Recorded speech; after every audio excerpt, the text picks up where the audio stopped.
আপনাদের অতি পরিচিত অনেক ইউটিউবার বা অনেক কারখানার লোকই বলে থাকে যে চিপস ভালো রাখার বা চিপস দীর্ঘদিন মচমচা রাখার কোনো কেমিক্যাল দিতে হয় না। বন্ধুরা, এই কথাটা পুরোপুরি ভুল। কারণ কেমিক্যালটা কী প্রসেসে দিতে হয় আমি আপনাদের বলে দিচ্ছি। আপনি যদি যে কোনো কাঁচা চিপস ভাজেন বা যে কোনো কাঁচা চিপস আপনি ভাজতে যান, আপনি প্রথম অবস্থায় দুইটা কেমিক্যাল আছে, এটা ঠান্ডা পানিতে গুলে সেই কাঁচা চিপসের উপরে স্প্রে করে নিতে হবে। কাঁচা চিপসটা আপনি স্প্রে করে নেওয়া শেষ হলে এই চিপসটা রোদে ভালোভাবে শুকিয়ে নিতে হবে এবং আপনার চিপস যেন তেল কম টানে।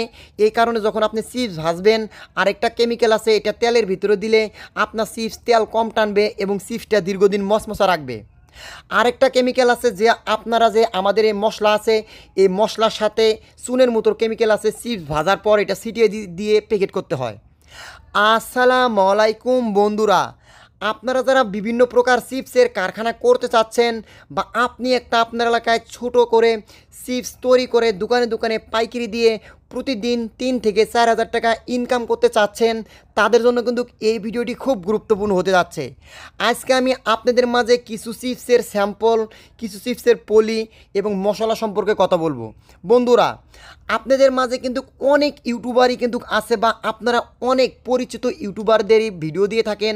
তারা কিন্তু বলে যে চিপসটা দীর্ঘদিন ভালো রাখার জন্য শুধু নাইট্রোজেন গ্যাসই প্রয়োজন হয়। বন্ধুরা, এই কথাটা কিন্তু পুরোপুরি ভুল। যদি নাইট্রোজেন গ্যাস দিয়ে যদি চিপস ভালো রাখা যাইতো, তাহলে যে বর্তমান জয় চিপস বা ডং ডং চিপসের ভিতরে কিন্তু নাইট্রোজেন গ্যাস থাকে না, এই প্যাকেটগুলো কিন্তু চিপসে থাকে। তাহলে এই চিপসগুলো আপনার 6 মাস বা তার অধিক কীভাবে ভালো থাকতেছে? এখানে কিন্তু আপনাদের কেমিক্যাল দিতে হয় 3টা স্টেপে। আমার ভিডিওর শুরুতেই কিন্তু আমি সেই স্টেপগুলো বলে দিছি। বন্ধুরা, আপনারা যারা আমাদের থেকে এই মশলাগুলো, চিপসের রেডিমেড মশলাগুলো নেবেন, তাদের জন্য কিন্তু আমি একদম ফ্রি দিয়ে দিব এই চিপস তৈরি করার যে 4টে কেমিক্যাল আছে, এই কেমিক্যালগুলো কী কী নাম এবং 10 কেজি চিপসে এগুলো কত গ্রাম করে ব্যবহার করবেন। বন্ধুরা, আপনারা যারা আমাদের থেকে বারবিকিউ, স্পাইসি, চিকেন, এই ভিন্ন স্বাদের মশলাগুলো নিতে চাচ্ছেন বা আপনি একটা নতুন কারখানা করবেন বলে চিন্তা ভাবনা করতেছেন, কিন্তু আপনি বুঝে উঠতে পারতেছেন না যে কোন চিপস নিয়ে শুরু করলে আপনার প্রথমে ভালো একটা টাকা লাভ আসতে পারে, বা আপনি কোন মশলা নিয়ে শুরু করবেন বা মশলা সম্পর্কে আপনার ধারণা নাই, আরেকটা আপনাদের সুখবর দেই। আপনারা যারা আমাদের এই মশলাগুলো নিয়ে আপনার কারখানায় ব্যবহার করবেন, তাদের জন্য কিন্তু যে 3 নাম্বার যে কেমিক্যাল, এই কেমিক্যাল কিন্তু আমাদের এই মশলার ভিতরে দেওয়া আছে। আপনার কিন্তু আর 1 টাকারও কেমিক্যাল বাইরে থেকে কিনতে হবে না। বন্ধুরা, আপনারা কিন্তু দেখে থাকবেন অনেক চাপাবাজেরাই বলে থাকে তারা কিন্তু কিছুই জানে না। তারা এক সময় গান বাদ্যযন্ত্র বা এখন চকবাজার থেকে, ঢাকা চকবাজার থেকে রেডিমেড মাল নিয়ে আসে, সাথে এই চিপসটা ভাজে আর তাদের যে বাংলা মশলাগুলো আছে এগুলো ব্যবহার করে আপনাদের ভিডিও দেখায়। আর আমি আপনাদের তো এর আগের ভিডিওতে দেখাইছি যে আমাদের বারবিকিউ বা স্পাইসি চিকেন যে মশলাগুলো আমরা তৈরি করি, সেই মশলাগুলোতে আমরা কী কী কেমিক্যাল দেই এবং কোন কেমিক্যালটা কী পরিমাণ দিয়ে আমরা এই মালগুলো তৈরি করে থাকি।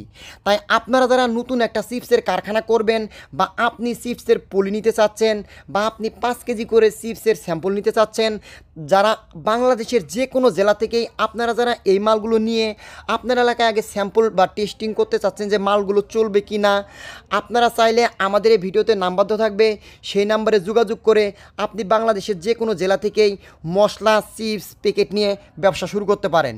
বন্ধুরা, আমার ভিডিওর কিন্তু আমি প্রথমে বলে দিছি যে আপনি যদি এই চিপসের যে ভালো রাখার যে মশলা বা প্রিজারভেটিভ এই সম্বন্ধে যদি আপনার না জ্ঞান থাকে, তাহলে কিন্তু আপনি কারখানা করতে পারবেন না। আমি কিন্তু এর অন্য ভিডিওতেও কিন্তু আপনাদের ক্লিয়ার করছি। আর আপনারা যারা আমাদের থেকে চিপসের 5 কেজি মশলা অর্ডার করবেন, তাদের জন্য কিন্তু এই চিপসের ভালো থাকার ফর্মুলা আমি তাদের ফ্রি দিয়ে দিব। আর হ্যাঁ বন্ধু, আপনারা অবশ্যই প্রতারণা ভিডিও থেকে সবাই দূরে থাকবেন এবং ভিডিওতে লাইক দিবেন, চ্যানেলটি